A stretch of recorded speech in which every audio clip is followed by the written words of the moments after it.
You guys are awesome.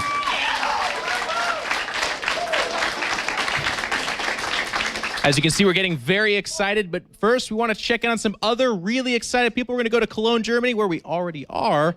We're going to check in on a barcraft with Andy. Andy, can you hear me? I can hear you in control. Can you hear me? I can hear you, Andy. Holy God, you guys are coming in through pixelated, but that's fine. Are you having a good time over there? We're having a good time here. As you can see, I'm not Andy. I'm Red Eye, of course. Ah, you're wearing a Red Eye mask.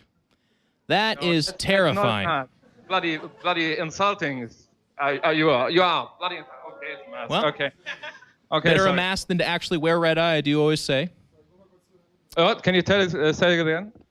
Oh, it's just a joke about murdering someone and wearing their skin. I shouldn't repeat it again. But, you know, you guys... It's actually me, yeah. You guys seem to be having a really good time. What's the top drink that you guys are indulging in? Oh, God. Beer? Beer. You can see that? Just a straight basic answer. I like it. That's really good. It's like what's your favorite food in Germany? I like the meat. Ah, all right. You guys will laugh about that later when the joke gets to you. Skype's lagging like crap right now. But I'm hoping you get over here later. What? So you can try all our cocktails. Okay. The guys are telling me the cream is the best, so... You invited me to come... Oh, okay. Yes. Once we finish up over here, I might come over there, yes. Or if not, you can always just wear a paper mask of my face, too. That'd be fine. Be very... All right. Thank you a lot, you guys over there. You guys are awesome. Again, this is Barcraft. In case you're not really familiar with that, do a Google search, but the quick breakdown of that is awesome people having drinks, celebrating StarCraft. Sounds like a pretty cool event to me.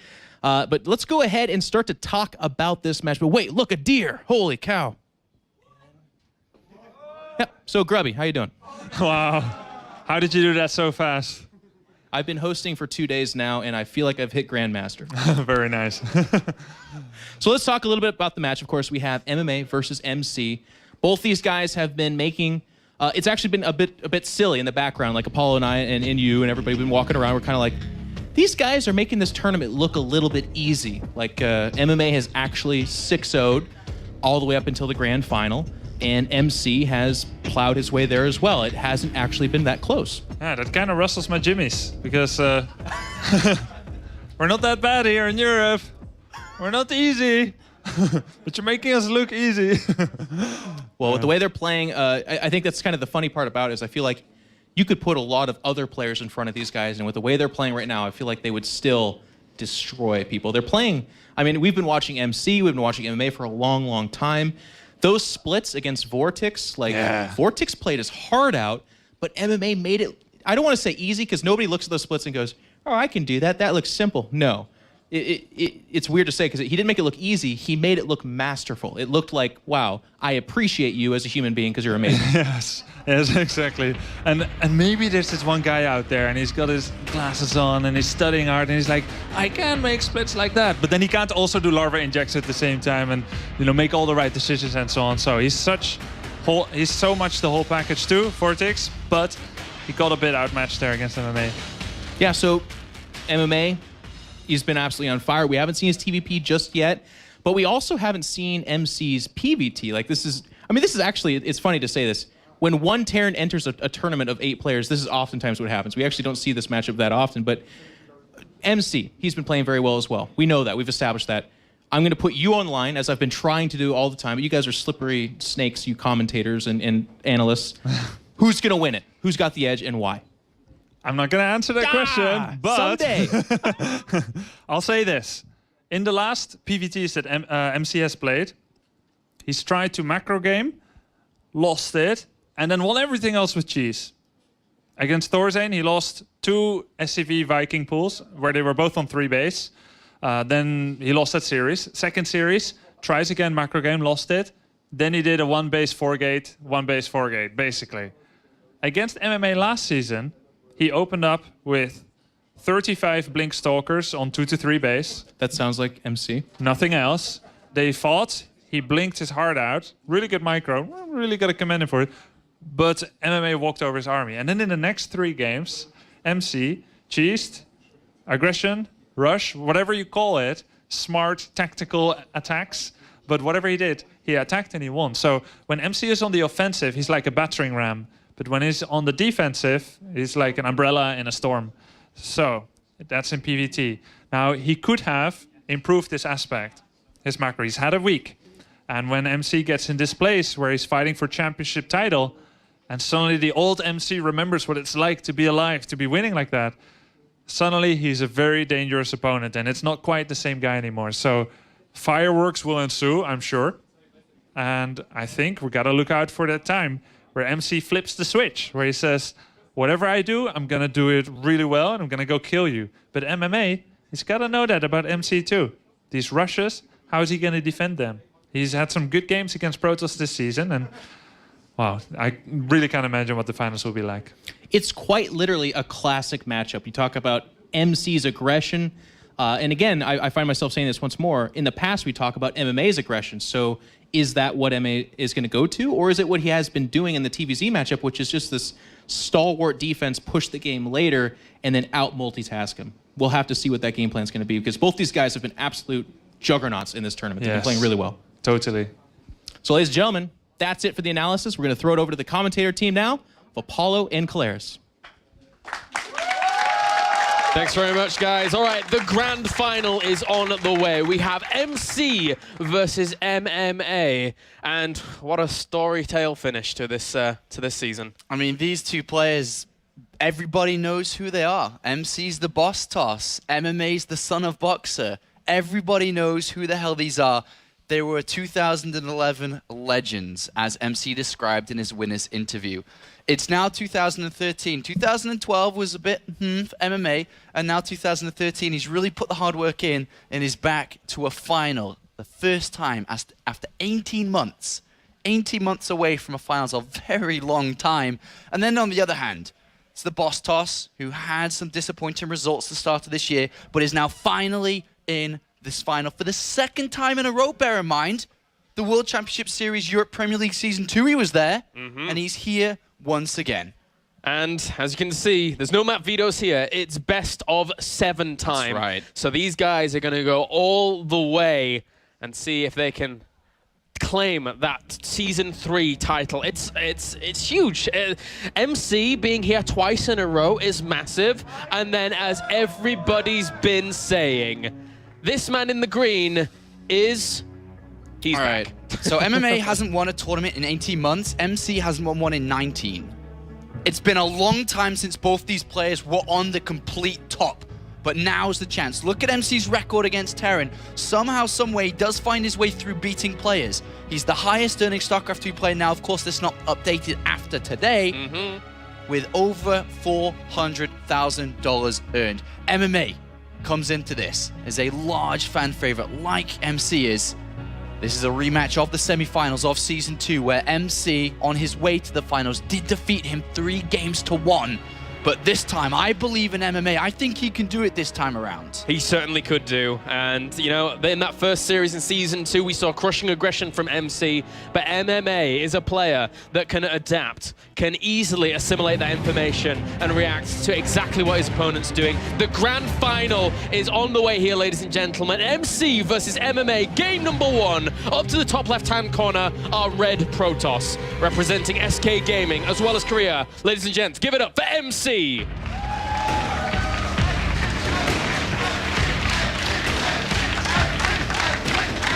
down to the bottom right-hand corner, our blue Terran representing ASA as well as Korea. Give it up for MMA.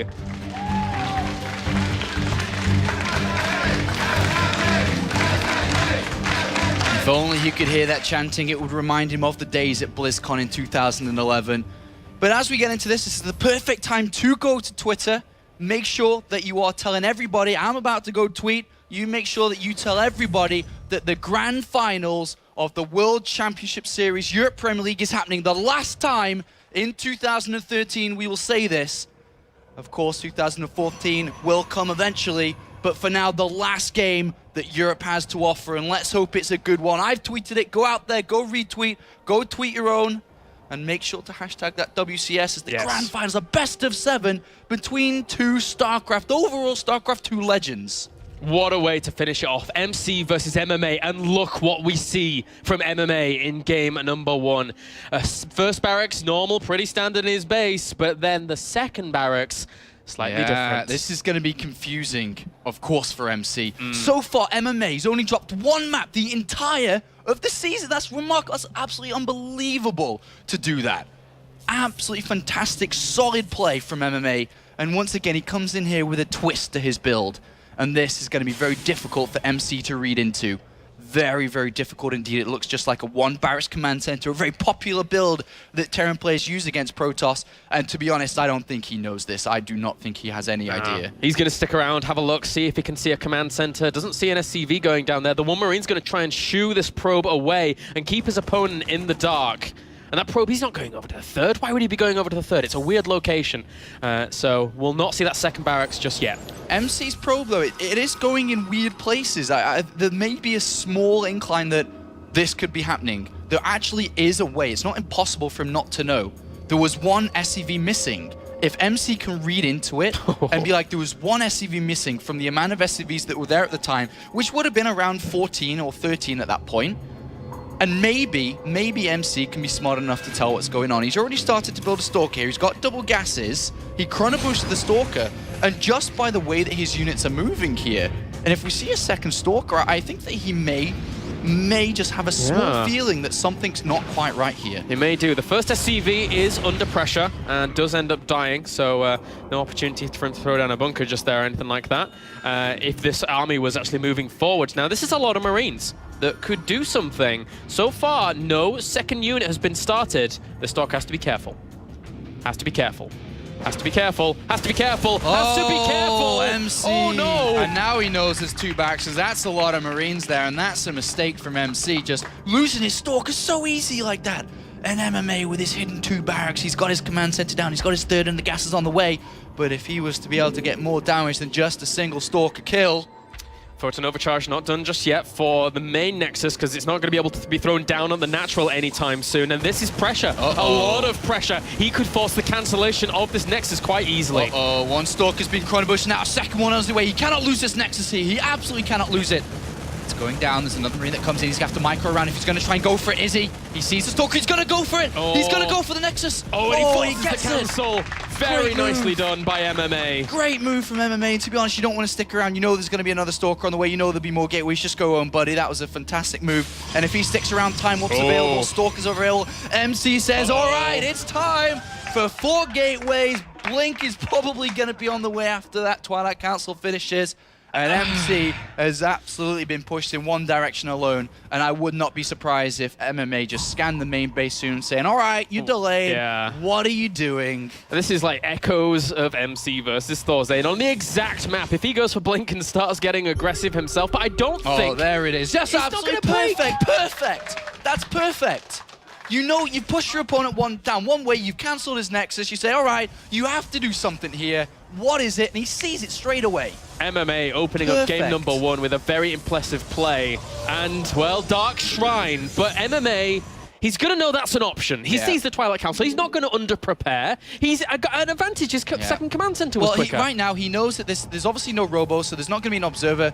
That maybe, obviously, he could use the Mothership Core to get into the main base, but that's a little bit more risky. And at this point, he's just very concentrated on the front door. He's got the Engineering base, got +1 attack.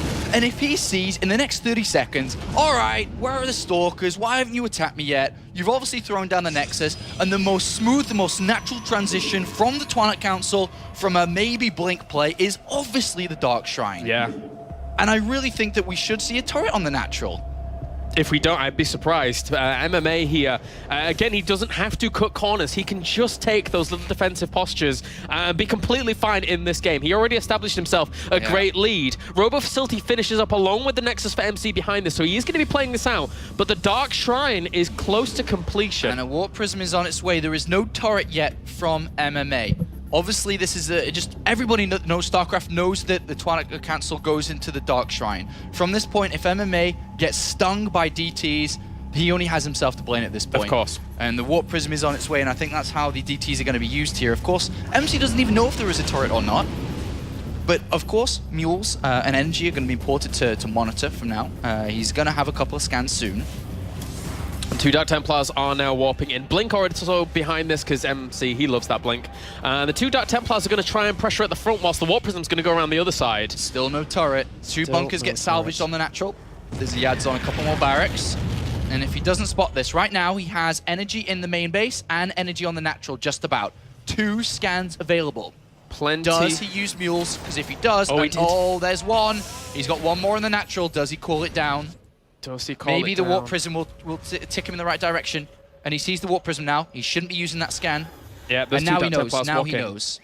How much damage are they going to be able to get done here? Missile turret goes down in the mineral line of the natural, but this one DT in the main base already got 2 kills. Has to run away. Scan will kill that one off. Yeah, and now SKMC doesn't know if there's another scan available, so he actually is going to get out of there. To be honest, that wasn't a lot of kills. That was only 1 or 2 SCVs. And all the turrets are down now. He's got the wall off with his supply depot, turret supply depot on the ramp. He's got the turret in the mineral line and in the main. And to be honest, MC does survive for now. You know what's interesting, though, is that during all of this, Chrono Boost has been spent on nothing but next side. So he's got 47 workers to 41, which is a really nice position for MC. Exactly, but what does that mean that's missing if he's got all his Chrono Boost into the Nexus? A lot of units. So he's down in supply at the moment. The first Colossus is on its way. MMA has Medivacs going across. Now, was spotted there by the observer. He should have seen that. Absolutely should have seen that. And now we have to see. MC is caught up in economy through having a bad start, but does he has the army buy? Does he have the defense? Because we know what MMA's like. Unfortunately, a little bit supply bot there slowing him down, but if he gets the speed and starts the drops, this actually spotted there by the DT. Yeah, for the second time. So MMC has full confirmation of where this army is going. Blink is ready. Exactly. He's about to pounce. MC knows. He's really about good to position. Pounce. He's going to try and go for this. And there we go. There's the blink forwards. Doesn't get it. Doesn't get it, though, unfortunately. That was clever positioning by the Stalkers, though. Just slightly out of range of the Medivacs. All right, so MMA says, all right, it's going to be hard to kind of break the front door. I mean, break kind of with drops because there's blink and so on. And good observation from MC with DT getting in there, doing a bit of damage as well. That will be scanned and picked off. But Viking production has begun, but there's only 1. So even a front door attack isn't that strong here.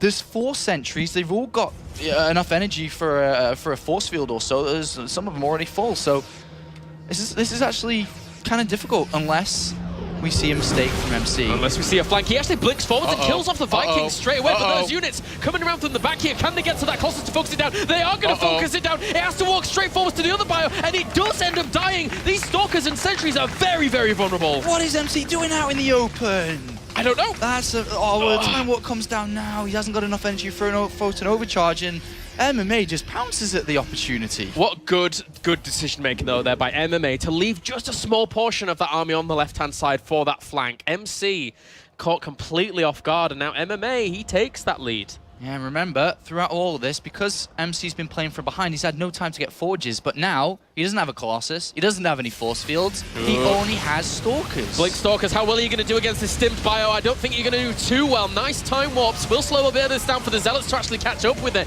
but the Stalkers are evaporating. The one Colossus comes out, he does have Thermal Lance, he can try and keep it alive, but the Marauders cannot get to it as well. MMA still has a huge army supply advantage, but the Colossus has to be microed so diligently.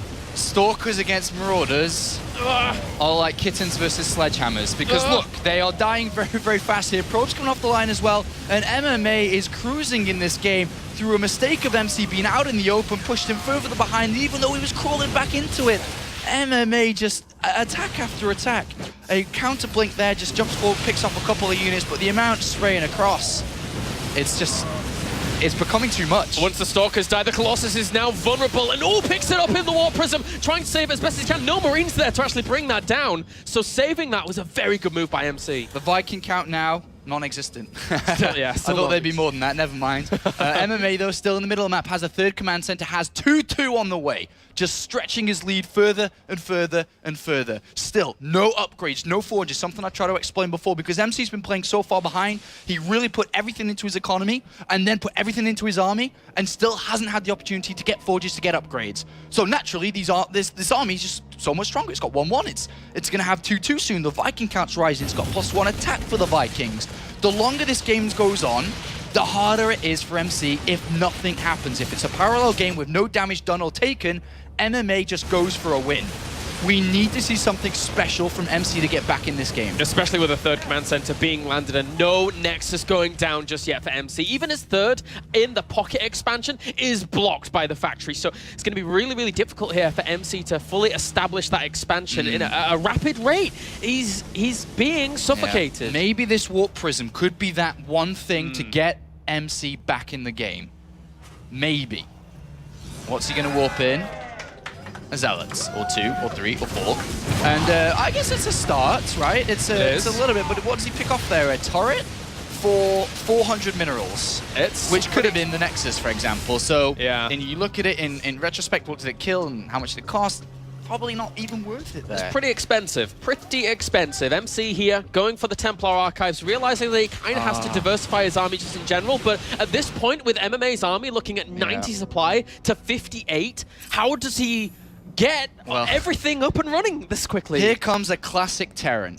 You harass, you find some way to get a lead, should I say, and then as you find an opportunity to hit a specific timing, 2-2 upgrades, you go for a kill. It's just how Terran is meant to be played in StarCraft.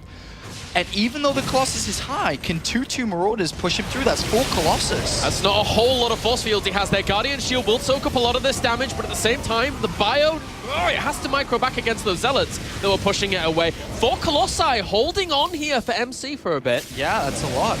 And those Marauders, they're sitting around here for quite a while. They do pick off one of the Colossi, but that was not too bad a cost of trade there for MC. I'm so surprised because there are 2 Stargates, but 2 Starports, but we just aren't seeing a Viking count. Yeah. If he had a high Viking count, there's a chance to win the game, but MC says, what are you doing? Would you kill me, please? I'm meant to lose this game. And all of a sudden, MC's like, all right, well, if you're not going to build Vikings, and I've still got Stalkers, let's go. I've got a Colossus count. I know you're not going to make the same mistake again without having Vikings, and somehow, some way, MC weirdly has a chance to win this game. What is going on? These Colossi, they poke forwards. They know they can't be threatened too much here. Once the ground army comes along with those Stalkers, they will be able to buffer a lot for these Colossi. Good time warp as well, and the ramp is going to slow a lot of that army down. He has to micro back, though. The Militia Core will end up falling. Units from the back, they're trying to kill off the Colossi. One goes down, and the second and third are going to fall as well. Nothing to say about that. GG. Even though his game was threatened there, that's just analyzing a situation, saying, crap, I don't have X, let me have Y, and then just made a bit of a better situation with a really sour one. He had no Vikings, so he picked up units and dropped them behind the Colossus. 2-2, of course, is always going to be a crucial setup against 0-0 there for MC. MMA not making it easy for himself there, is he? No, not at all, but now, being up these games, this is really impressive here by MMA, gotta say. Very, very cool opener here. It actually did quite a bit. It forces the cancellation of the Nexus at the very beginning. Very cool. All right, so if I was to look at that game, and I really think if MC had an equal game against MMA, I think MC played better. Even though MMA won, I think MC showed a better game there. MMA was supply blocked. I looked at the stats for over 2 minutes in that game. It's a very long time to be supply blocked. Why didn't he have Vikings? Stuff like this is something which a player on MC's skill level will absolutely destroy you on. You make that same mistake again, you make those same mistakes again in game 2 when MC isn't playing from behind, doesn't have to rush out his economy, then rush out an army and forget upgrades, he'll crush you. MMA has to step it up. Even though he won game 1 there, he made a lot of mistakes. And I think, MC's a player of the caliber that looks at that game and is like, well, okay, yeah, you made some mistakes. I was pushing out that far, realizing that those mistakes were there. So if that happens again, he's going to pounce at the opportunity. The one thing that you can say to MMA is like, maybe he did just turn off a little bit after realizing that was an easier game than expected. That's the one thing that could kind of be the excuse for not playing top tier there. But whatever the case, the next map is almost ready. It is going to be on Frost. And we'll see. This is a best of 7, remember. The first player to get to 4 wins. And MMA's picked up the first one. All right, let's jump into game number 2 to find out if MMA can take the 2-0 lead or if MC can tie it up 1-1. Spawning up to the top right are Red Protoss, representing SK Gaming as well as Korea. Ladies and gents, give it up for MC.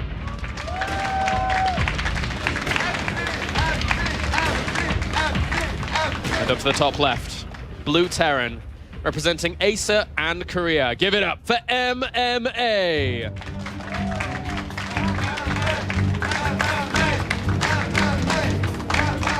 So traditionally here for a Terran player, Command Center first is very popular.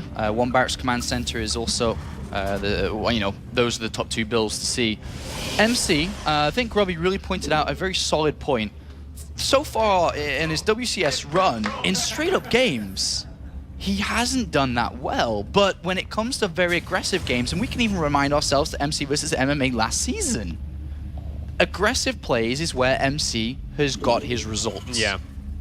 I think the biggest contrast of that was in the round of 16 against Thorzane. The fact that the first series was such a dominating position from Thorzane that just went for the macro into those big pushes with SCVs, and then the switch up into the second series where we saw MC being very aggressive against him and then having huge success. So will he employ this here against MMA at some point? Both players fighting for a tournament victory that has been so waited for by both of them over 18 months. I mean, 18 months for MMA, 19 for MC. But look at this, though. We do have a gas opening from MMA. It's a 12 barracks and 12 gas, which pushes us in the direction of a Reaper opening. With a Reaper opening here, there is a chance to potentially get a kill on a probe or 2. There's a chance to go around and scout. It depends on if he builds 1 or 2. The most common is 1 because, to be honest, once the Mothership core is out and the Stalker, it is very difficult to get a lot of damage done, or even scouting. So usually then we just go over to the command center and reactor on the barracks. But we'll see what MMA chooses to do. He is sending the SCV in the right direction and also the Reaper in the right direction. Yeah, so that's very nice there for MMA. MC, meanwhile, adding on that cybernetics core as is tradition, and no more gas being mined just yet for MMA, wanting to get that command center out as quickly as possible. But we do have a lot of gas that's already been brought in here by MC, mining 3 and 3 on both assimilators. The SCV goes in and spots that immediately. MC does have the option to proxy a building at this point in time. Even after the Mothership core and Stalker has been built, he still has 50 gas floating around. So it's not too far away from its tech structure if he wanted to throw one down here. Obviously, it's a big risk when there's a Reaper out. That's going to be looking around for any small details. Yeah. Look at that, floating around to the back here, trying to get to the mineral line, I think. Especially hanging around. Stop. I think he's going to hide there and wait to see what goes next to this pylon. Yeah. Because that pylon... Yeah. He knows that his opponent's up the top left, so that pylon's very indicative of, like, you know, some kind of Stargate positioning or something like that. And the Stalker went in, and oh, okay, so he does dive in the end. Yeah, and he's got 1 kill already, and Nice. you try to get out here. He should be able to. Oh, no, Oh. he's not. Nice catch there by MC with his probes. And it looks like he's just saving up for that Nexus here. Yeah, and I think MMA is going to be very cautious with this game because, as mentioned, there's a lot of gas that's been mined. 250, 270 now in the bank. But this is what MC said he was doing in previous series. He was like, I'm getting a lot of gas. I'm farming. I'm just gathering the gas. It's a really good point you bring up. That's something that he said that he liked to do. Yeah. And to be honest, that's very confusing sometimes for a town play because that's not very normal. It's kind of the only player I've seen do it is MC. The way that he did play it before in the round of 16, very smartly, he did eventually spend all the gas. Yeah. But for the style that he went for, it was Blink, it was Thermal Lance, it was Colossus, it was a +1 armor, it was all these things all at once. And look at that, 400 gas in the back. It's such a weird thing to see, but it seems to work out in the end. He's got a lot of options. It really does. Scan goes down, and MMA's like, what are you doing? Sees the Forge coming in. It's like, I see a Forge. That's like, I really don't care too much about that. Yeah, I don't think he's too worried. I mean, that scan's just kind of a neutral scan, doesn't really see anything, so I don't think he's too stressed out here. Obviously, he knows his opponent's banked a lot of gas, but I think that even though MMA may be confused a little bit, with a bit of a word of advice from a coach, his managers here just says, all right, this is how MC likes to do. Don't freak out about it. That's obviously something that may come into factor for the rest of the games. Yeah, the +1 weapons just start for MC. No doubt we'll see some tech go down. There's the Robo facility. Was he throwing the Twilight Council down as well at the same time? Or Not straight was it away. a little bit later? Yeah. Yeah. Okay, then. Well, that's certainly on the cards as well. Just getting those sentries out, always very gas intensive here with that initial one. So he has chosen +1 attack over +1 armor here, which is a big difference. +1 armor you usually use to be able to deal when the Marines have +1 attack, and you've been on the defensive side. +1 attack could be an indication here that we could see MC be more aggressive here. And I won't mind that from MC, because again, that's where his success has really come from. There's 2 gases actually going down at the natural for MC, so once again committing a little to that tech. 3 sentries on the high ground already. That's quite a few sentries actually. There's the Twilight Cancel. There's the Robo Bay. I think we're starting to line this up to a Blink and a Thermal Lance and a Colossus build. And we very well could see a 2-base play from MC. It could hit really hard. But on the other hand, MMA, you know, with his setup, he's fine. You know, there's nothing that's really slowed him down. Of course, he's played very cautious with, you know, scanning and just making sure that he's not dying. He's got his units in position all at the right time. So MMA is not in a bad position at all. If this was a 2-base attack, if MMA was to identify it, I don't think he'd die to it. No, just, you know, just keep that Stargate, Starport active. Make sure that you do have Vikings out for when that were to come. And you would be right as rain. And he's got a faster starport than most Terran players as well, or should I say the older style of Terran players, because the newer style is actually 2 barracks, then the factory starport. Faster starport means faster medivacs, means a faster Viking switch as well. So everything is kind of set up rather nicely for MMA. And very soon he is going to start to get some more intel on this game. Apart from that scan that we saw earlier, he's completely in the dark. He's not got no information. He's sending Marines to 3rd bases now. And we already have Blink and +2. Very interesting here from MC to play this way. That's a lot of damage he's going to be able to deal out. Absolutely. If he's able to get there. And if the Colossus are left alone and can't be touched by Vikings and they have +2, woo. What are you going to do? What are you going to do? It's a very hard thing to deal with. MC just bringing back his observers to make sure he's well and truly stable. What does he see with that scan? Well, he sees gateways turning on, sees the robotics bay at the back, and sees the robotics facility being used. So this is, of course, leaning much, much more towards Colossus play. Yeah. It's such a shame for him, though, because that scan, it dissipated just before the Colossus popped out. Yeah, I mean, he knows. Yeah, of He course. started Viking production, and he's on, at the moment, 4 barracks. We should be seeing the 3rd command center come in soon, but I'm pretty sure he'll end up throwing down a 2nd starport here, especially against a player like MC. And Thermal Lance has only now just started after the first Colossus is completely finished and the second one's halfway through. So the Thermal Lance isn't going to line up exactly with 2 Colossi being out here. Meanwhile, MC slight supply block in this moment. A little bit, yeah. But at the moment, MMA is like, all right, if you're not going to take a 3rd, then I'm not going to really drop you, because obviously MC's a player that loves Blink. If he's tucked tightly on 2 bases, you aren't going to break him. No. As a Terran player, it's very rare that we see somebody break a Protoss player who's defensive on 2 bases, with the likes of... I had a couple of pops there. With the likes of, you know, Blink and Photon Overcharge, it's very easily set up to defend against any play. So at the moment, MMA is like, all right, cool, don't take a 3rd.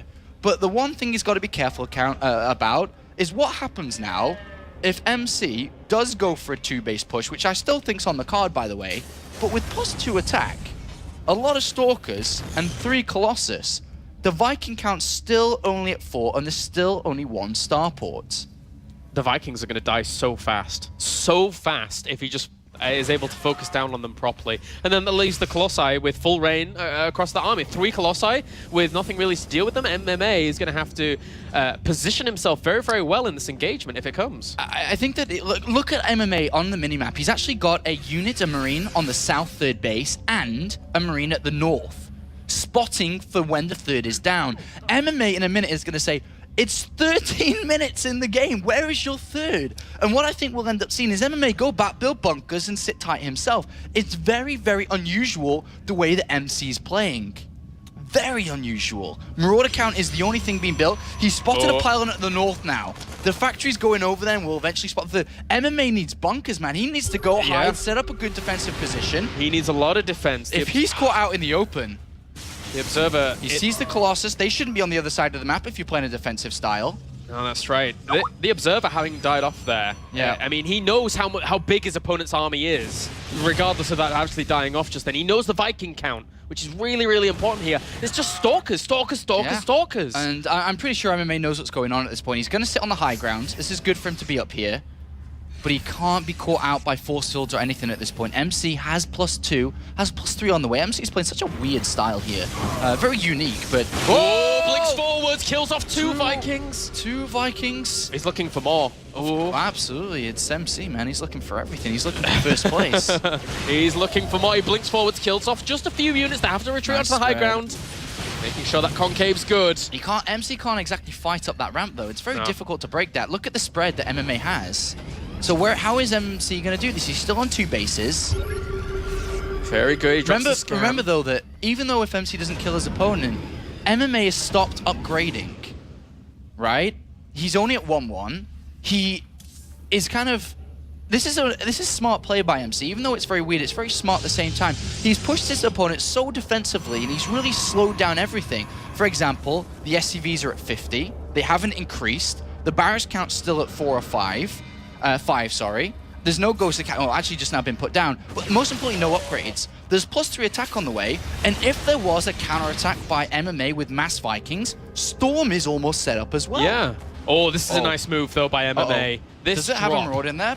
Yes. Uh-oh. Bye-bye. Oh. Bye-bye, Storm. Oh, Zella's trying to warp in. Will he be able to do anything about this? Feedback on the medevac, but it doesn't matter. Storm Oh my god, that goes. is so big. That's such a crucial part of MC's strategy here. Because if MMA goes across the map right now and goes for a massive time, he's like, I've been building my Vikings, buddy. I've been ready for you, Colossus, without any Storm at this point. There's 14 Vikings. Uh-oh. And then it's going to be a lot of ground units here. It's going to be like the Stalkers versus Marauders again. MMA just naturally has a massive window of opportunity to win the game. He's pulling SCVs to win the game right now. And he could take a 2-0 lead. Stalkers need to do a lot of work, a ton of work here to deal with this. Blinks back with those Stalkers, needing to keep those out of range of all of this. Catches one Viking. No, doesn't even get the one. This is a huge army here by MMA. Oh, this is such a gift for MMA of killing that Templar Archives. Once the Colossus go down, dear. +3 isn't even ready. MMA's army's massive. He's going to crush through everything. Oh, the Colossus end up dying. All the Vikings land as well. He knows all he has to do is crush the Stalkers.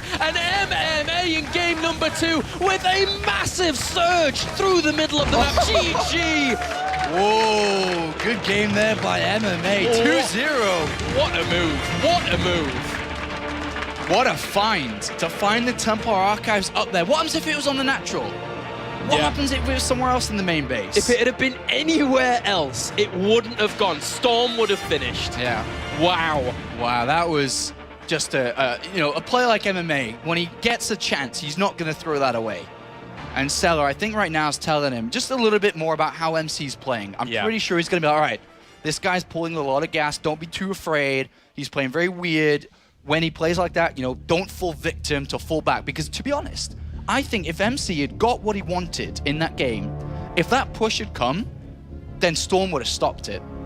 And then I think 3 Nexus, which is pretty much running +3 attack, was almost finished. Would have been a very different game for the boss toss. And I think just kind of looking outside of this series for a second, MMA and Acer in general have a fantastic resource in a player, in a coach, in a manager like Seller, who was a pro gamer at one point. He understands the mentality. MMA and the players of Acer have so much trust in Seller to be able to advise them through these moments. So that gives MMA a great position here. MMA is 2 games up in this best of 7. They're actually, from what I can look at and the way that they're typing and smiling, talking about MC. I'm pretty sure he's saying, dude, you got lucky, man. If you didn't snipe that, you were dead. And then MMA's like, no, I would have won anyway. You know how it is when 2 players are bantering back and forth like that.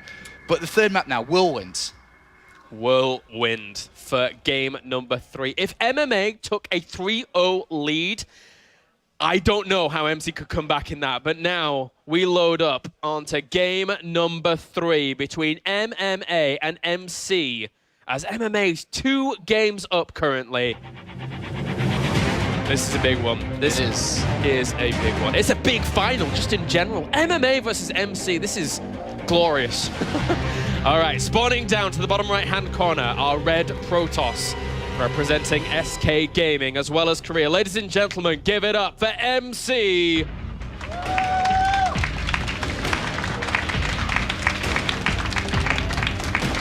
They're currently 2 games up, looking for that victory here in the grand finals of WCS Europe, representing Acer as well as Korea. Ladies and gents, give it up for MMA. Everybody being a massive StarCraft 2 fan, these 2 players are just StarCraft. When you look at StarCraft 2 professional scene, you say, who are the Protoss players you know? I'm sure MC is going to rise up. Yep. Who are the Terran players you know? MMA is going to rise up. Yep. Between the both of them, they've won like over $600,000 in this game. Over $500,000 between the both of them in prize money.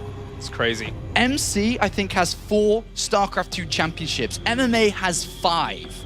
Between them, 9 major tournament victories. Absolutely insane. And those tournament victories, like GSLs, IEM World Championships, just crazy results across the board. And now both of them having found this position again. For MC, is deja vu of Season 2 again here in the finals, but he's down. He is down. He needs to recover this position. Whirlwind, does it present an opportunity here for MC to recover? Absolutely.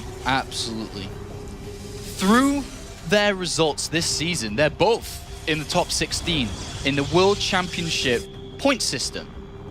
They're up there now. They're in the top 16. They're going to the season finals. And MMA wants nothing more. We've talked about it throughout the weekend. Wants nothing more than to hear the crowds at BlizzCon chanting his name like they once did 2 years ago.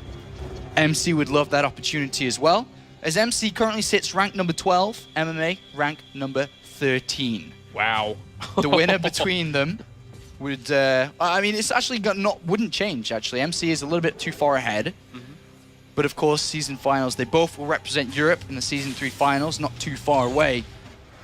But I think that's a little bit too far past where they're thinking. Yeah, it's all eyes on this series. On this map, Whirlwind. On this one map. So MC spotted Command Center first in 2 barracks. It is a good find for him.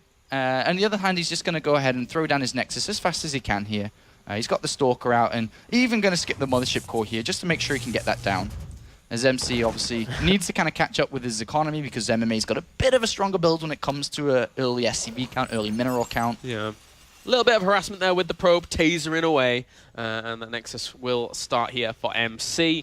And now on a map like this, does spot that Nexus, so that's a little bit of a reassurance here for MMA. And MC jumps back into gas, but he's majorly pylon blocked. Right. Chrono boost into a Nexus that cannot build anything. Has to throw down a pylon, a classic mistake from MC. Forgetting a pylon. That's obviously very big at this point. Stuck at 26 supply for a long time, wasted a chrono boost for no reason. And there's no extractor tricks here like a Zerg player sometimes can sneak out. And unfortunately, MC's plays from a bit of a difficult position. But what does the boss toss do in a difficult situation? Throws down a 3rd Nexus. That's what the boss toss does. Wow. And but there's a scout already on the way. There's a scout. Look at this by MMA. And look, oh my. Oh, what? Of course MMA would see it, wouldn't he? If anyone was going to go spot that 3rd Nexus, it would be MMA. He doesn't lose Banshees. But this is actually, this is smart, because if you think why MMA sent this out, it's very simple, because his scout was stopped very early, and he knows that MC knows that he went Command Center first, which means he can't be super aggressive early. Therefore, there is a chance that MC would do something like this. What? He changed direction. Why didn't he do that? Oh, okay, never mind. Okay, he's gonna do it. I was gonna say you don't waypoint somewhere and then not go somewhere. Yeah. So he's now seen it and he's gonna retreat back. From this position, he can also just be incredibly greedy himself. There's nothing he can do because Stim's nowhere near ready. Right, and there's gonna be a couple of ground units, Stalkers, Mothership Core to push this back. So MMA here, the most likelihood is towards going 3 command centers pretty fast here. And then, like, I don't know, I guess maybe 2nd Engineering Bay down. It's not like he can be aggressive for a long time here. We'll see what he wants to do. Maybe if he's not going to try and take a 3rd command center fast, there's maybe a chance of an SCV pull.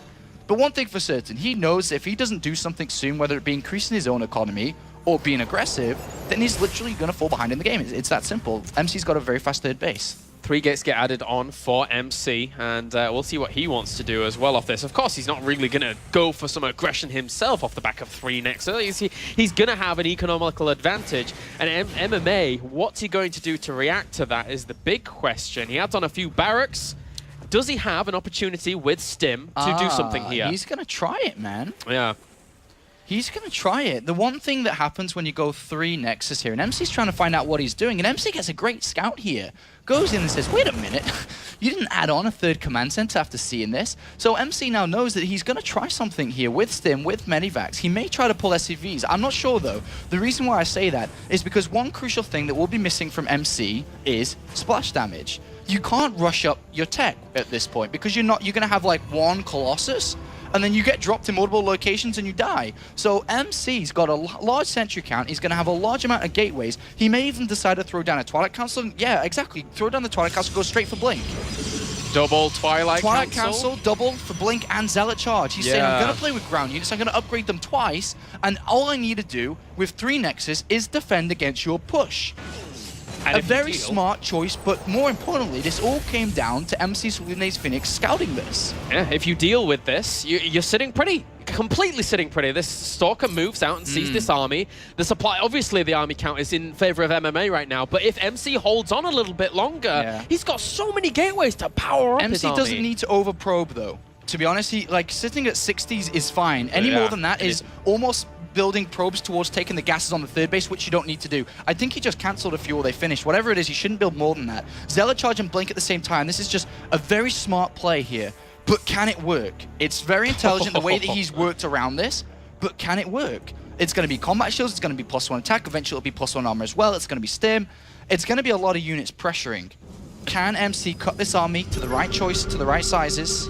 Double chrono boost on those to get those up out as quickly as possible. He needs to buy time on that ramp with the force fields. There's not that many medivacs out here. He needs to be positioning his units very well here. Oh, those Stalkers at the front, that's not positioned well. All the Zealots at the back aren't really doing anything. Stim is doing a lot of damage to this army. The medivacs also helping out considerably as well. Force fields, they've fallen, but it's not going to work. I really don't think MC should have gone down that ramp to attempt this. I really don't think he should have done that. I think he may have just thrown this game away. This is a very difficult situation to be in because that was maybe not a move he wanted to do. He thought he could. He looked down. He saw what was there. He was confident that it would work. But as we saw, he just lost a lot. If you look at the resources lost tab, there was nothing lost until just now. There's 1,400 resources lost difference. He lost much, much more now.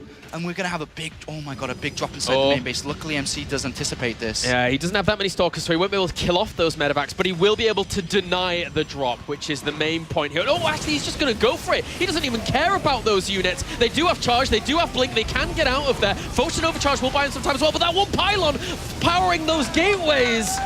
He's going to have a really hard time reinforcing. And MC, actually MMA, sorry, can lift up, drop back on the 3rd. There's units waiting. If he gets a snipe on that 3rd Nexus somehow, some way, then MC would be in a lot of trouble. He warps in units to try to defend. He launches Photon overcharge already. He knows that this is a very important place to save. Cannot lose this. He's lost units already. Manages to, well, actually, no. 3 Stalkers for 1 medivac's not a good trade in this regard. He needs every little bit he can get. 3 more gateways being built to try to hold on.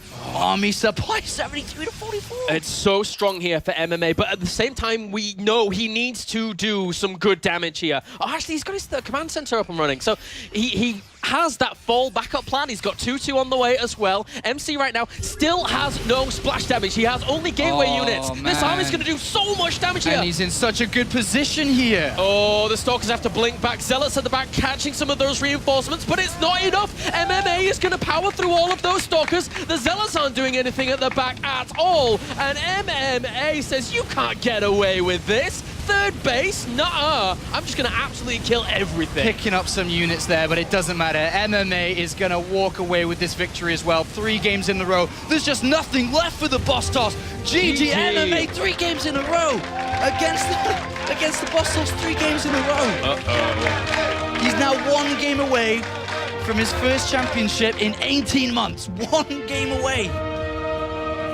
What a performance here by MMA so far. Sella can't hold back a smile by the looks of things. As this is getting tense. MC now has to win 4 games to come back in this grand final. Otherwise, MMA takes it all. It's very rare that you can win 4 games in a row. The rare occasion we saw it was Soulkey versus Innovation. It's very difficult to achieve. MC now, after 3 games in a best of 7, can request 5 minutes and he has requested 5 minutes. He needs some time to think over things before he jumps into the next map here, which is a given, to be honest. Yeah, certainly. You can't. You've got to kind of contemplate exactly what you're going to do here when you're in this certain position. So, guys, we are going to go to a commercial break. Join us after the break when we find out who is going to be crowned the WCS Europe champion.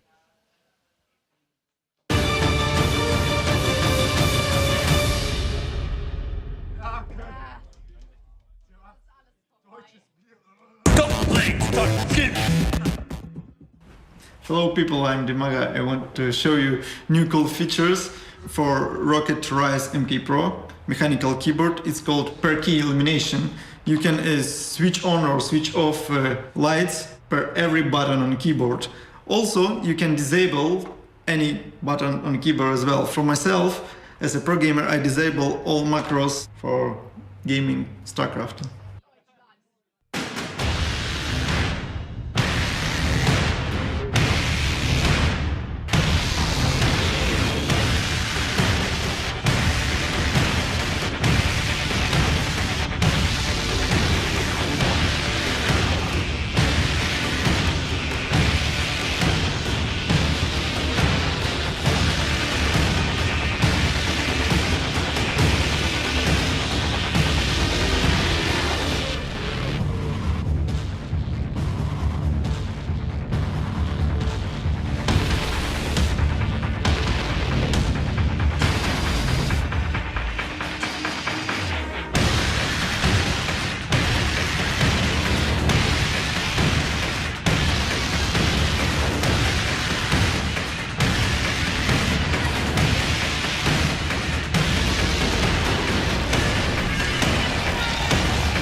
The new Rocket Mechanical Keyboard Rise MK Pro. You can order it in 4 different switches.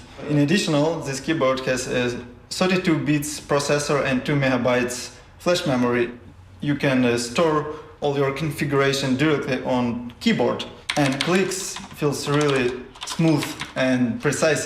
That's why I like Rise.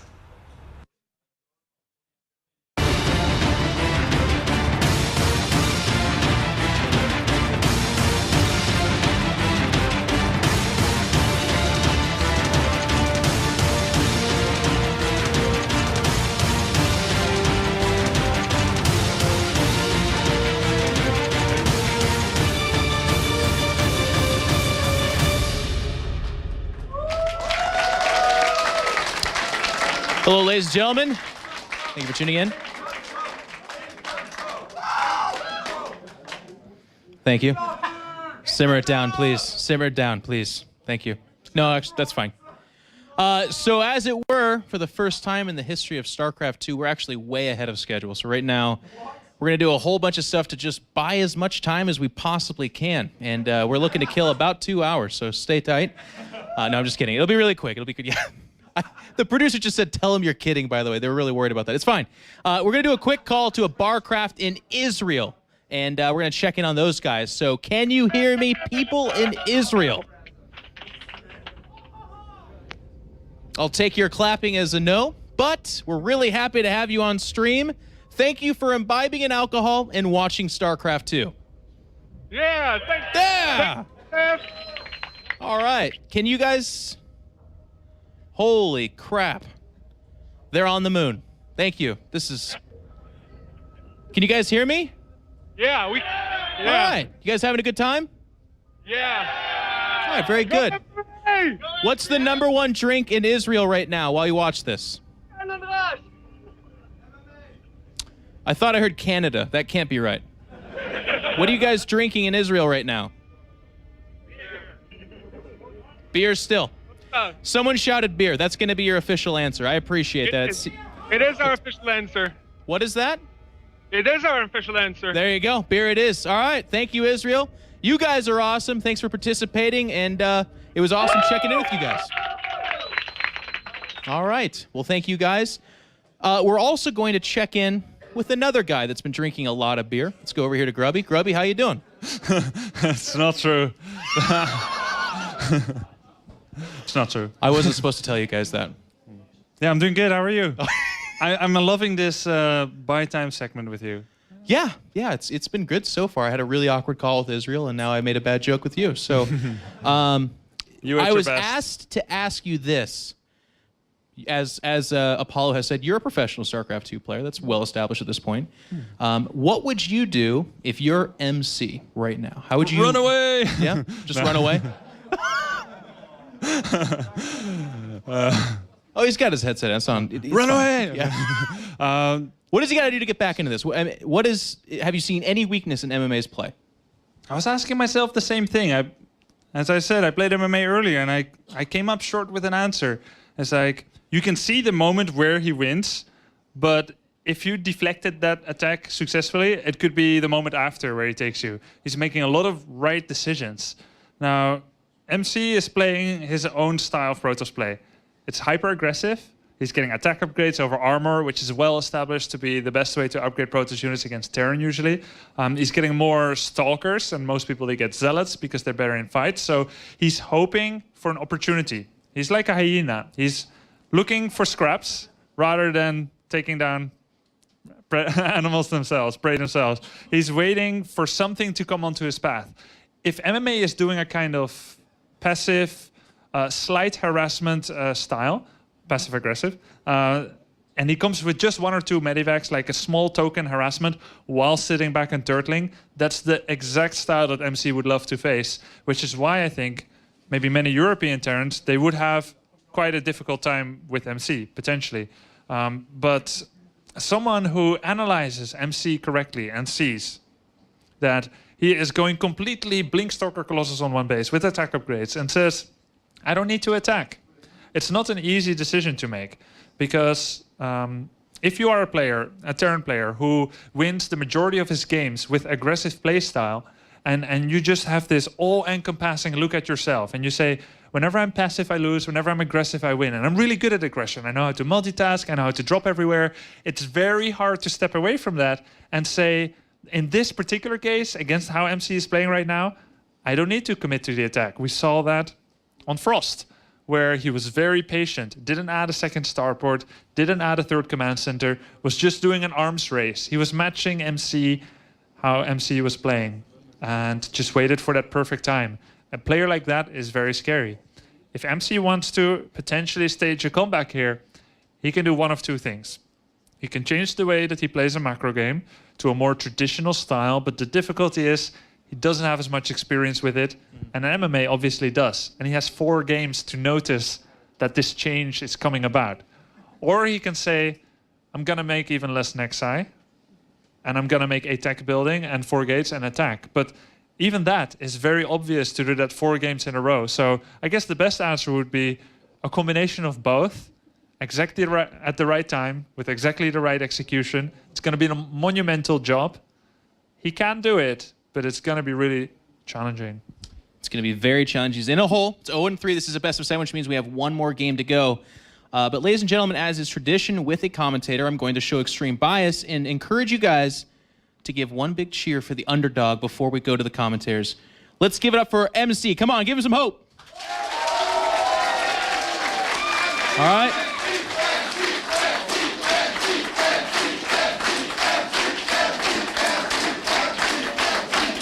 That's us tipping the scales just a little bit, hopefully a little bit more of an even match. He's in trouble, as Grubby said. He's 0-3 right now. So, ladies and gentlemen, thank you for bearing with us. Stay tuned. Immediately after this grand final, we will have that award ceremony. We will crown our champion, and we'll send these guys off with giant wads of cash and WCS points as they make their way to Toronto. But first, our commentators, Apollo and Claris.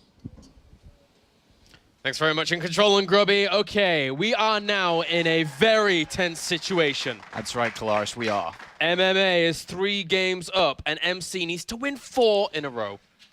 It's hard. It's actually one of the most difficult things in StarCraft 2 to do, because MMA, as Grubby said, even if we see a major change for MC, he has so many games to identify the change and what MC thinks is the best way to beat him and adjust to it. This would be a miracle if MC was able to turn it around and win it. Currently, MMA is on track for his championship here. It is his at the moment. MC needs to take it away.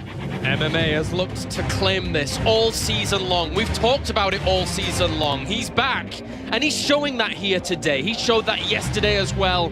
But now, the challenger spawning in the bottom left-hand corner as our red Protoss, representing SK Gaming and Korea. Give it up for SKMC.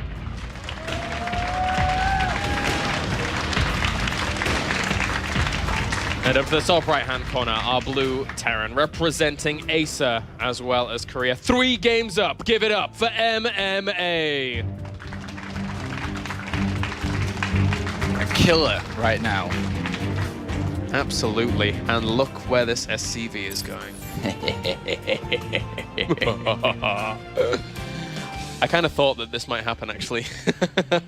After the break, he's like, well, I guess Time to play around, because I have much to play with. Yeah. 3 games ahead of my opponent. And there's not a whole lot of MC right now, unless he diligently scouts.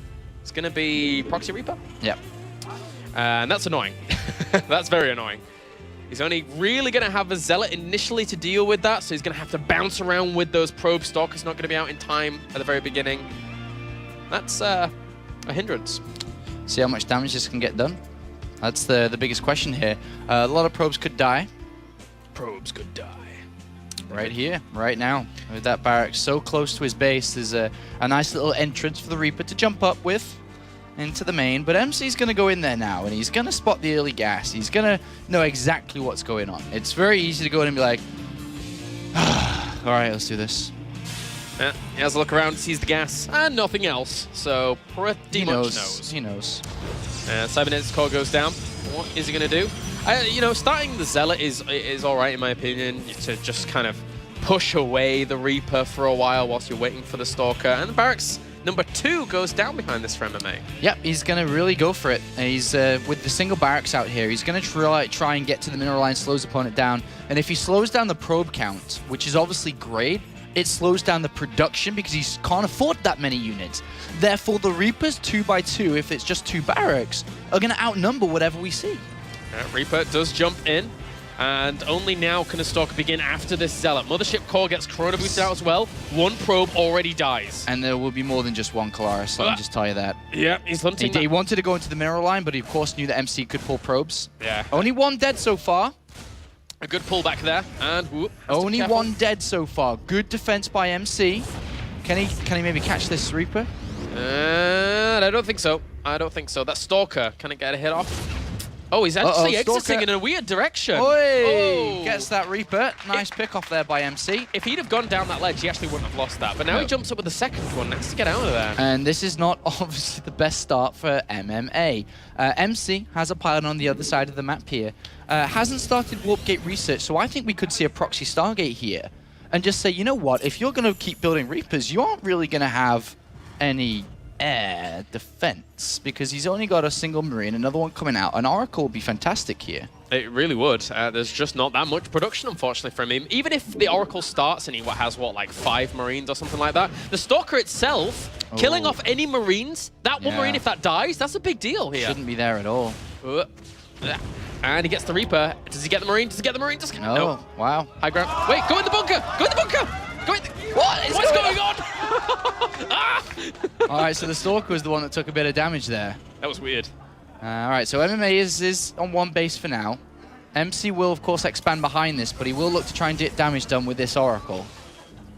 2 extra barracks for that as well. So he's going to have a lot of production eventually, but right now he sits at 5 Marines. He's going to have a 6. The Oracle is already on the way. And if the Mothership Core goes to the Oracle as well, that means that they can take on a few more Marines. And the Stalker, what he may do here is try to bait the Marines towards the edge and get a couple of shots from the Stalker here. Yeah. He's going to slow down that barracks if he gets to the SCV. Any little bit of damage he can do here is really good. Really good. All right, off goes the Oracle. Remember, there's an expansion behind this.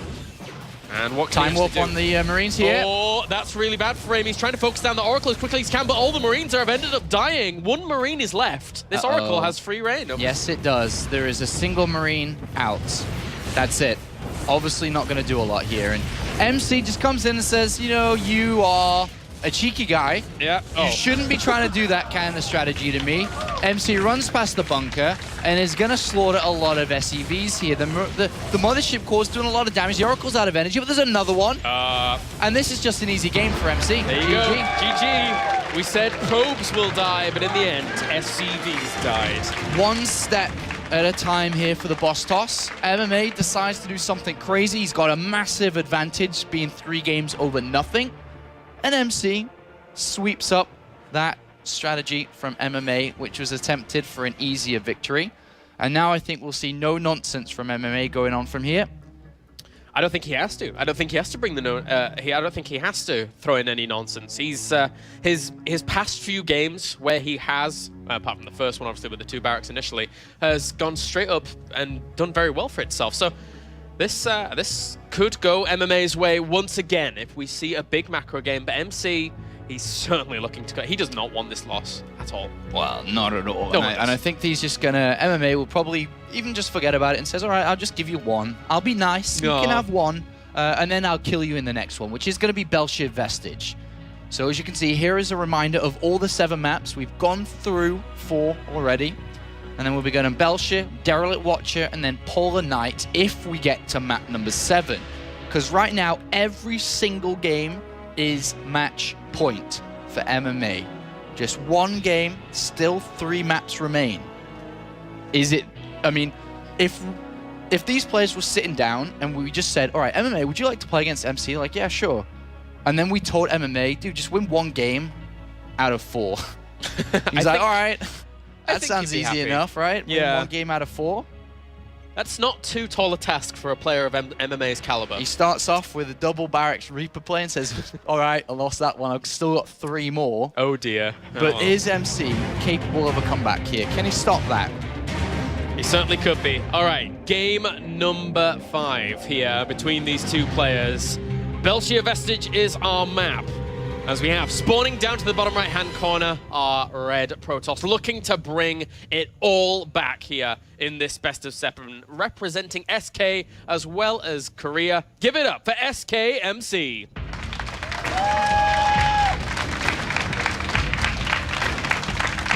And up to the top left, our blue Terran, representing Acer as well as Korea as well. 1 game away from advancing to become the grand champion of Season 3. Give it up for MMA. I really think the no-nonsense attitude will be applied here from MMA. Says, all right, whatever, you've won that. He may go over to a Reaper expand, just normal, just 12 barracks here. But at the moment, okay, there is the 12 barracks coming in. So 12 barracks, 12 gases possible, 12 barracks, and then just wait for the command center is another strategy he could go for. And what do you reckon from MC? Do you reckon we see aggression? It's too hard to call. That's one of the hardest things to say. You know, to call correctly, do you think MC will be aggressive or not is very difficult to say. Because sure, it's the way that maybe he picks up a victory a lot of the time, but is he going to run the risk of it, for example, being scouted? Just to remember back to game number 1, the DT, the Blink and DT play.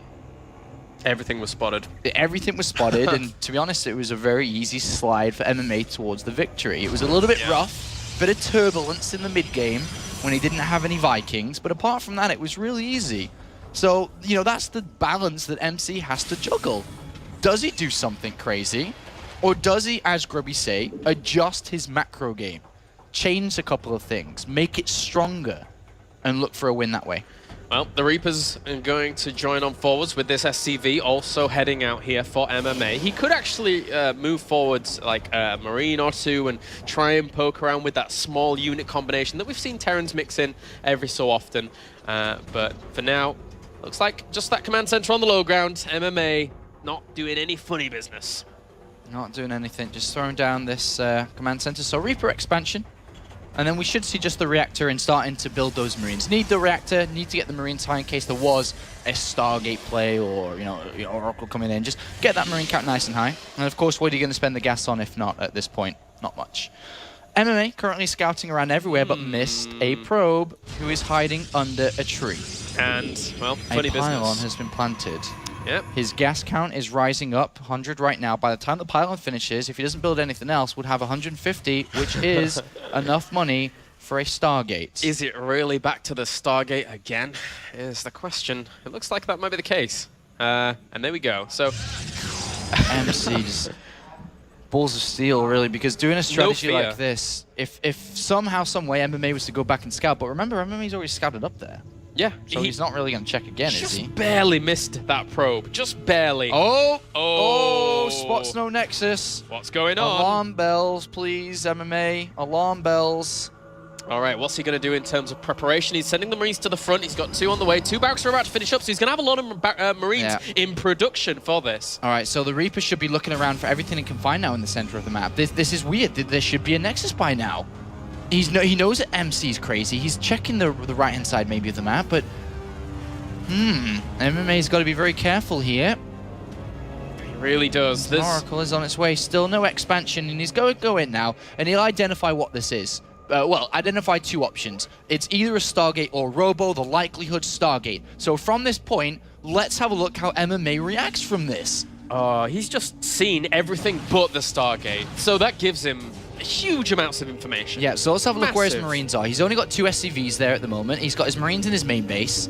He's got that bunker still alive. These 3 SCVs will die. Void Rays. Where's the Did he get extra gateways? He did get the Oracle, right? Okay, so it's going to be an Oracle to try and do as much damage as possible, then into a Void Ray all-in to break MMA. The best way to deal with this of MMA, you've got to evacuate. There's no way you're holding your natural. No. He cancelled those. Upon seeing the Oracle here, I think he may thought that it was going to be a robotics facility, maybe. But And still. Well, the Marines, they're going to chase this away. The bunkers obviously can help a lot against the Void Ray attack if that's... But he doesn't know the follow-up. That's the Exactly. problem. This can just be a proxy Oracle into a later expansion. But as we can see, a Void Ray in a second one. Does he have... The Reaper died, so he doesn't have anything Sacrificed on its the... life. It doesn't have anything on the field to spot whether or not there's a Nexus there. There has to be some kind of scan or something at some point. Just Yeah, try. but what is the... Oh, okay, so if he scans the main base, he sees the gateways, then he knows. MC has done this with Oracles before, but this time it's going to be Void Rays. Stim is not that far away from finishing now. It's got 60 seconds, a minute. So at 8 minutes 30, roughly, maybe 8:35, 8:40, that's when it'll be ready. If he thinks he can't break this and goes for a Twilight Council as well, that would be crazy. Oh, but, the Oracle survives. He's got 5 kills as well, a couple of Marine kills. And that There we go Oracle will now. definitely be used in the fight here.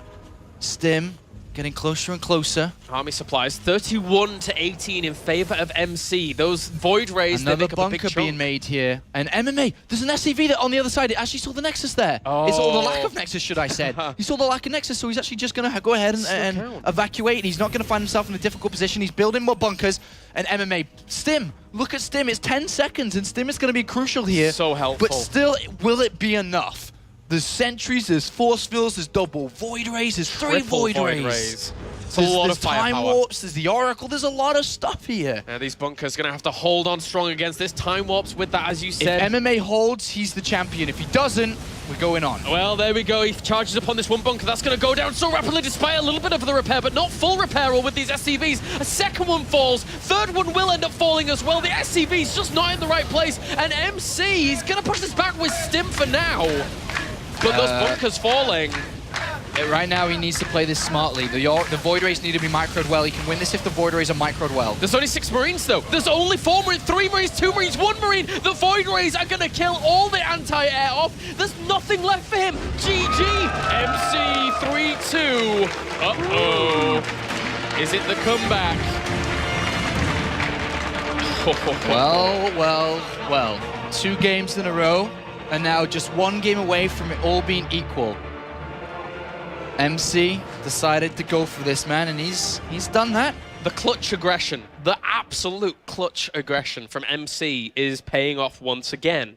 But going into game number 3, if he goes for it again, is that too predictable? Does he go into a macro game? All right. Does he go up against MC there? You know what he's saying? Mm-hmm. Dude, if you're gonna scout, make sure you scout properly. You missed the Everywhere. probe; it was there. You went there, but you didn't see it. Yeah. And here's the last reaction. Let's have a look at MC. As this comes along, that's the GG. Watch. See? Means a lot. It's 2 games in a row. Very important for him now. And remember that MC was the 2nd place finisher of last season in the World Championship Series here in Europe for the Premier League. MMA was a semi-finalist who lost versus MC. And now we get ready for this next game. Game number 6 of this best of 7. MC's won 2 games in a row off the back of MMA winning 3 games in a row. Derelict watches the next map between these 2. Yeah, and to be fair, in the past, these guys have met each other quite a bit in the past, be it in GSLs or whatnot. But the last 2 series, they have fallen in MC's favor during Heart of the Swarm. But now, MMA is still just 1 map away from not only defeating MC, but claiming that first place here in WCS Europe. And well, MC could bring it back. He's on the way to bringing it back. He is, and this just became a lot more difficult than MMA after 3 games thought it would be. There was a couple of smiles. He was like, this is going to be 4-0. Maybe a couple of viewers tuned out because they thought it was going to be 4-0. And now all of a sudden, it's 3 games to MMA, 2 to MC. Imagine if he ties this up and we go to 3-3. 1 final map to decide it. That would be crazy. But now, let's get into game number 6 here in this best of 7. As we have MMA and MC load up onto Derelict Watcher. Spawning up to the top right, our red Protoss once again. Representing SK Gaming as well as Korea. Ladies and gentlemen, give it up for MC.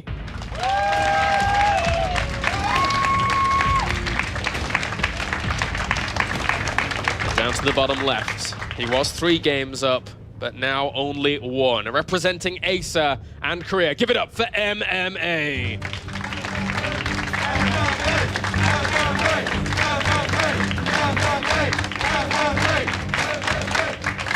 All right, so we've just seen 2 incredibly aggressive, cheesy plays from MC.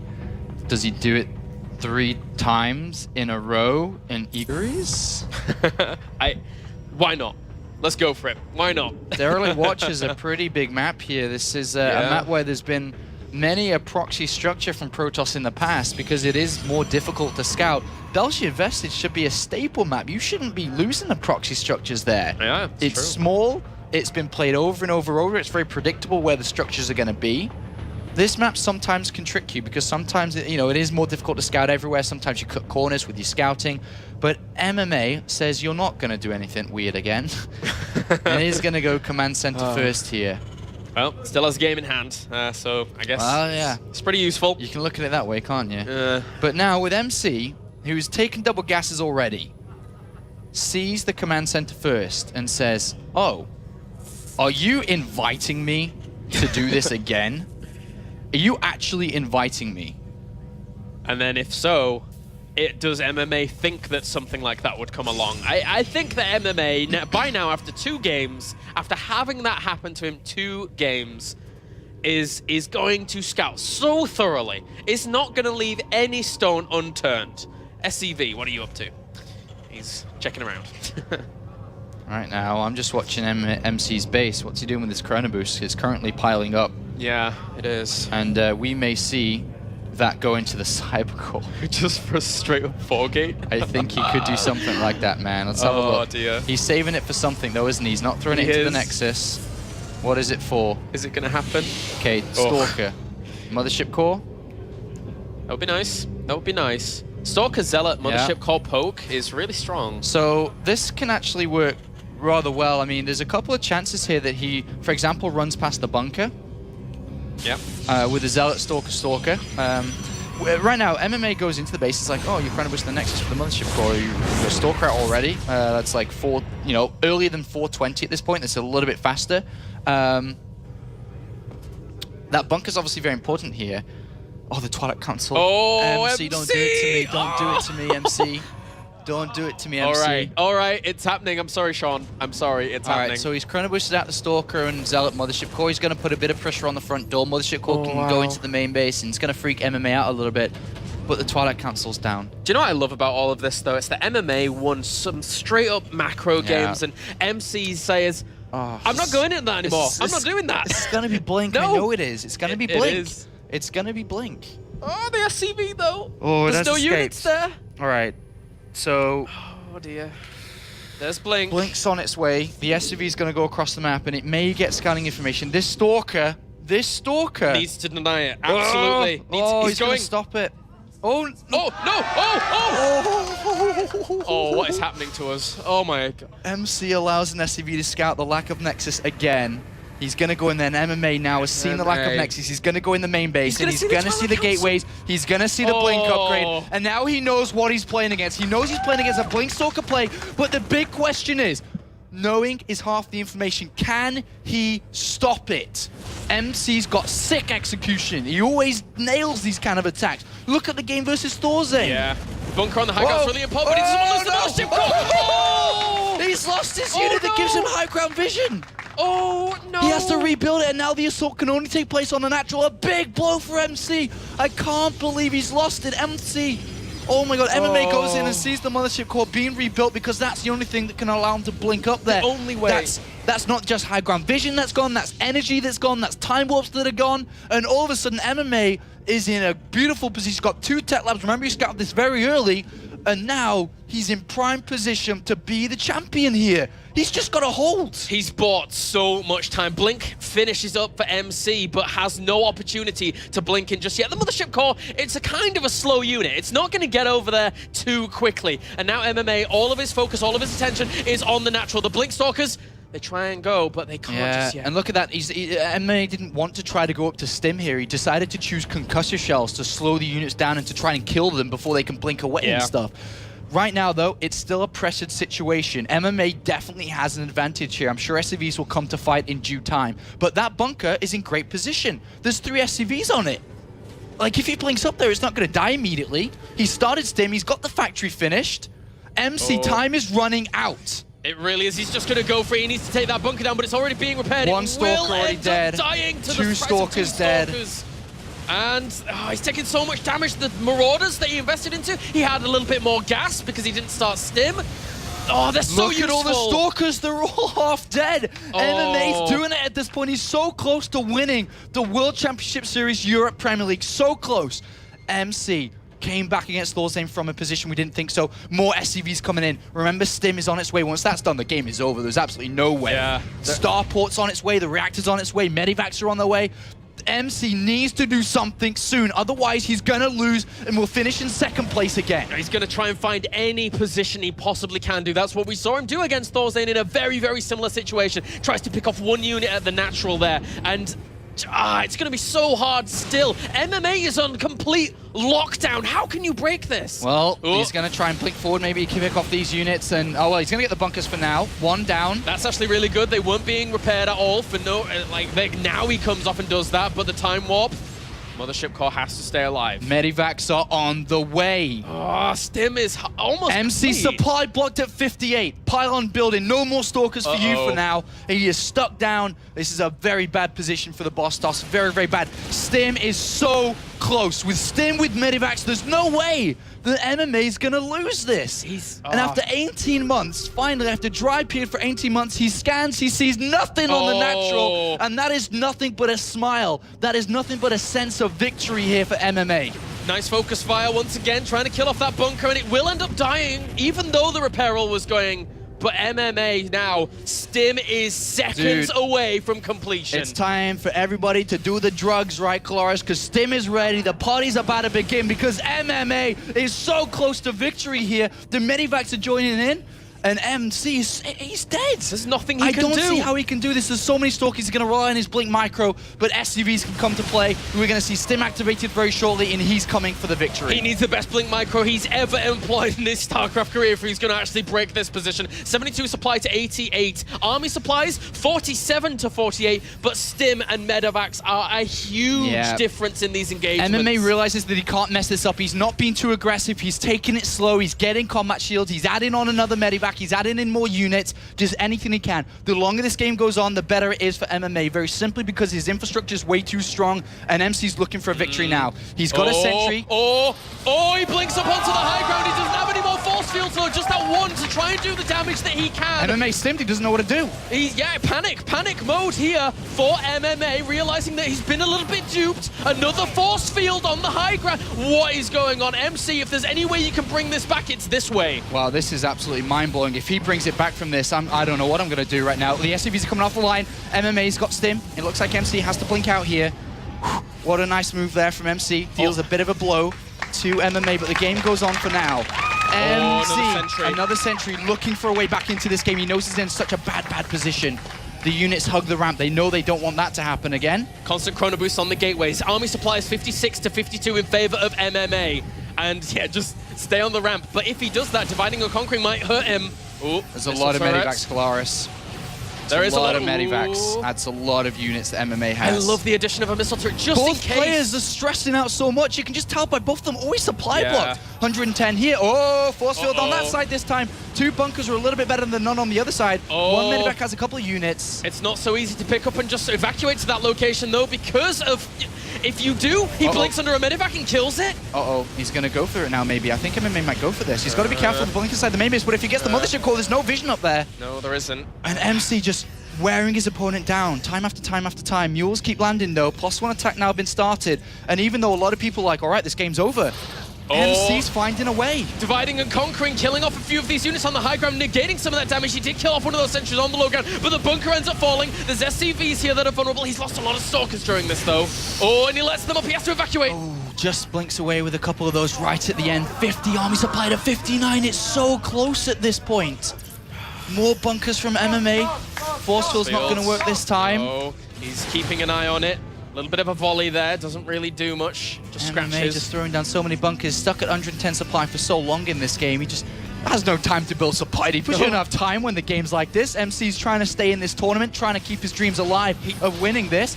Oh, he just double supply drop behind this to try and free some of that up with the time warp, as well as trying to deal with all of this bio. Stalkers, how well can they do? Blinking back. Can he be cost effective enough to deal with this? MMA's army supply is taking an advantage Mothership here. core's gone. It's all the focus now is on the low ground. When that force field's gone on the ramp, all the units will go down and he could just stim straight out there because there's no counterattack possible now. There's nothing. There is nothing left here for MC. Only blink micro This is left. it. And MC is forced to evacuate. MMA is on the charge. He's doing it. He's about to win. He's killing off all of the Stalkers. MC, he's given up hope. He's given it MMA's up. done it. GG! Ladies and gentlemen, MMA, he is back. He is your Season 3 World Championship Series Europe champion. And look how happy he is. It's been 18 months since his last tournament victory at Iron Squid. And the time for MMA to rise is back. He has won the World Championship Series Europe Premier League Season 3. MC finishes in second place for 2 seasons in a row. But MMA finally, after a lot of hard work, Colaris, everybody that is a fan of MMA knows he's been working his socks off for this result. And he has finally achieved what he wanted so much. MC drew it out to the very last breath, and we've seen him do so well like that before, but it just wasn't enough to break the champion that is MMA. What great decision making by him, what great decision making by MC in the last game, but it just wasn't enough. And guys, let's not delay this any longer. The winner's interview is ready. Please, let's have some words from the winner himself. Thank you, guys. Ladies and gentlemen, MMA is your WCS Season 3 European champion. Congratulations. Toppling MC in a very exciting match, concluding in that last game. It felt like once you scouted Blink, it was like, okay, it's time to win. But then MC started to kind of make it a little bit interesting. Was there any point in that game that you were worried about losing and tying it up? 점수를 보는 순간 다른 사람들이 본 사람들도 다 이긴 줄 알았었는데 나중에 엄청 힘들게 막았는데 어떻게 됐었는지. 원래 MC 선수 좀 그런 점추가 알고도 좀 맞기 힘든 컨트롤 워낙 잘해서 맞기 힘들어요. 그래서 좀 저도 어떻게 이겼는지 모르겠어요. MC is a really good player, and even if you scout the Blink Stalkers, he can still out micro you. So it was really hard, but to be honest, I don't remember what I did in this game. Very good. So going beyond this, I mean, you put forward a very dominating performance. You dropped 2 games to MC, but before that, you made Zerk look very silly. Going into the Season 3 finals in Toronto, what is the expectation you put on yourself for that tournament? What would be a success there? Are you going to, I mean, that's just what it is, I guess. 시즌 파이널에 가게 됐는데 거기에서 예상하는 성적은 어떤지, 기분이 어떤지. 일단 4강 이상 목표로 잡고 있고요. 워낙 쟁쟁한 선수들이 많이 와서 좀 준비를 단단히 해야 될 것 같아요. I have to practice a lot because there will be a lot of good players, and I'm expecting at least top 4. Very good. Okay, so I have 2 more questions for you. Yes? The first one is I asked you this earlier in the tournament, and now I'm going to ask you again. Is Terran underpowered? 저번 인터뷰에서도 물어봤었는데 테란이 너무 약한지. 저번에도 말했듯이 잘하는 사람이 이기는 게임이라고 생각합니다. I answered last time like the same. I think the best player wins. That's all. Okay, very good. I'm going to fish for it. Okay. The last question, of course, is you've been with Team Acer. Acer's had a lot of success recently, and I know that you've got several managers here. You've got teammates here. Do you have any words for your fans or for your team that you'd like to share at this moment? 에이서한테 말할 게 있는지 하고 팬들한테 특히 말할 게 있는지. 당연히 말할 게 있고요. 우리 지금 독일의 베네툴츠에서 응원하고 있는 우리 우베 우리 사장님이랑 그리고 제가 블리즈컨을 갈지 안 갈지 저도 모르고 팬들조차 잘 모르는 상태에서 응원을 굉장히 열심히 많이 해주셨어요. 그래서 저도 팬들 믿고 제 자신 믿고 저희 가족들 믿고 열심히 했는데 이렇게 좋은 성적 거둬서 너무너무 좋고 블리즈컨에서도 좋은 성적 거두고 싶어요. First of all, I really want to thank Uwe, my boss at Acer, And of course, all my fans have been rooting for me since the beginning of this tournament that I could go to BlizzCon. And yeah, thanks to all. 그리고 그 결승 준비할 때 토스전 마지막에 할 때 크랭크 선수가 많이 도와줬거든요. 그래서 도움이 굉장히 많이 됐어요. And I want to add that I really want to thank Crank, Axiom Crank, because he helped me a lot before this match to practice against Protoss. Very cool. All right, thank you, MMA. Your champion, ladies and gentlemen. So we're going to see more of him in just a few moments. But first, let's throw it over to the analyst desk with the other commentators and the hosts. Whew, season 3 is finally over, and I'm joined by my bodyguards. Guys, what an awesome season that we've had. Yes, it was.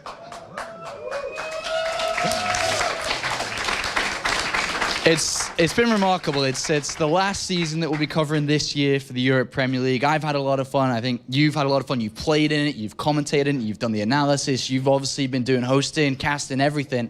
What a season 3. It's so great to be a part of the WCS, whether it is as a player or a caster or as a fan. I'm a fan too. Loved watching these games. What a fantastic day. MC, MMA. Speechless Clarice hasn't got a mic yet, but we'll get to him soon. I'll give it to you soon. I mean, this was a really great finals. MC might be the world's best at one-base all-ins. What do you think? He's pretty good at it. He certainly knows how to draw it out and make a big meal out of it. And, you know, again, we said before, I don't think anybody could have made that as close as it was other than MC. From such a horrible position. Yeah, exactly. It's amazing. Remarkable play. But let's take a look at the top 16 players that actually made it to play live in Cologne, in Germany, just to remind ourselves of the story and path that we had to the grand finals right now. Starting off with Group A, B, C, D, we can see their Targa Stardust making their way through. Vortex had a great tournament this season. MC to another second place. Genius really shining this season. Nurcho so close but so far. And then of course MMA, the current champion, and Duck our previous one. Yeah, I mean MMA, we kind of predicted it after we saw him play in one of the hardest groups, Group D, last week. We said MMA. Yeah, didn't we? Yeah, I mean he is so great at every matchup, and he works so hard for it. Wants to go to BlizzCon so much. It's just really good to see a guy like that play so well and just take it here. And it's been so long for him. Like, what is it, 2 years? Yeah, it's been a long time. And I've spoke to him a lot, and all he mentions is BlizzCon. That's all he wants to do, is just to hear the crowd cheer his name one more time. That was the round of 16 that we had last week. And then, of course, yesterday, we came into this tournament with 8 players. 8 players that were, to be honest, anybody could have won. There was obviously favorites here and there, but if we look at the 8 players, it really was close. There was some fantastic personality, some fantastic players, and here's basically the overall bracket that we had. I think from day one, we had a lot of clean sweeps, a lot of very one-sided games, but they were still extremely entertaining games, right? I look back on a lot of those series very fondly. The Targa MC series, and just the way in which MC had prepared for that series, for example. Really cool games. And of course, you can see the top 4 players there. MMA, Vortex, MC, Ingenious will be joined by Duck, who won the placement matches this morning, or should I say early this afternoon. So we have our 5 players that will represent Europe at the Season 3 finals. I'll have a question to each one of you as we do get ready for the prize ceremony. These 5 players, there's some very talented individuals. Do you think that these 5 players can represent Europe well and do extraordinarily well at the Season 3 finals coming in Canada in a few weeks' time? I sure hope so, and I do think that they can. I think that especially MMA has a really good shot of doing very well. Yeah. So let's now just, before we do go over to it's almost ready. It's almost ready. MMA. Let's talk about MMA for a quick second here. Just won this tournament, 18 months since his last tournament, 2 years since being at BlizzCon, wants to do well.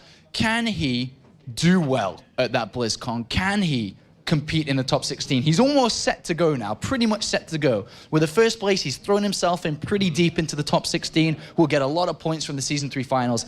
Can he really go back to where it all begun? It looks like he is the full package right now. MC has the most impressive pedigree, of all the players, won so many tournaments. Vortex can take series off of anyone. Duck has shown the same thing with a particular specialty in PvP. Genius can take out anyone with some special strategies as well. But it's really only specifically MMA, which is why it's so fitting we find him here with the gold medal, that is good at every matchup and that can combine aggression and defenses and good decisions and just very few mistakes in his play, which is why I agree with Kalaris, and maybe you agree too, is that MMA does have a very good chance to be the proudest WCS Europe representative at the season finals at BlizzCon. I think at BlizzCon, though, we have to think also about the players that are actually going to be there from the other regions. Like, of course, there's going to be a lot of strong players there. And for me, for one, I would really look forward to seeing an MMA versus one of the WCS Korean Zergs. That would be a cool game. MMA Jaedong? Ooh. It's a good game, right? So, right before we go over, in your Warcraft 3 career, did you ever have an 18-month period where you didn't win from one to another? I had 1 year in 2007 where I didn't win a big tournament, and every other year I played in Warcraft 3 I did. And that, it can get pretty rough mentally. I would say I was in a very rough place mentally. And there were some reasons underlying all that, but it can get really rough. And then when you suddenly win one, as I did at WCG 2008, the explosion of emotion is incredible, and you ride that wave for weeks. It's an amazing feeling. All right, well, that's what MMA hopefully should be going through right now. And well, guys, I think we're almost ready for the winner's ceremony. So I'm going to hand it over to In Control to carry away with the rest of the show. All right, thank you, gentlemen.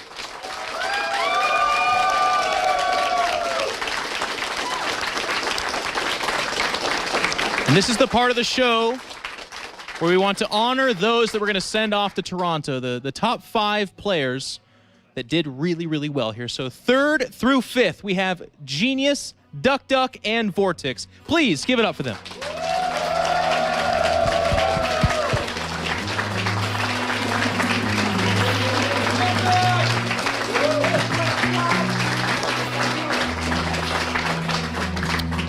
Those guys will be going off to Toronto, so we'll see more of them in WCS this season. Now, let us honor our 2nd place finisher. It is none other than MC.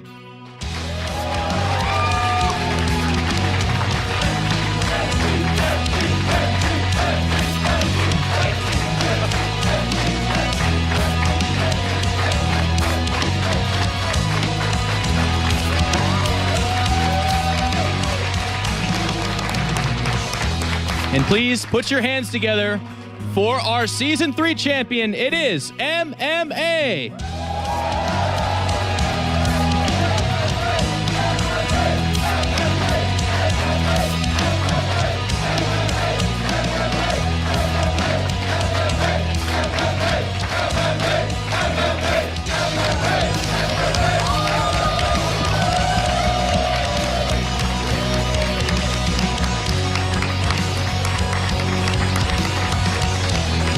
MMA, everybody.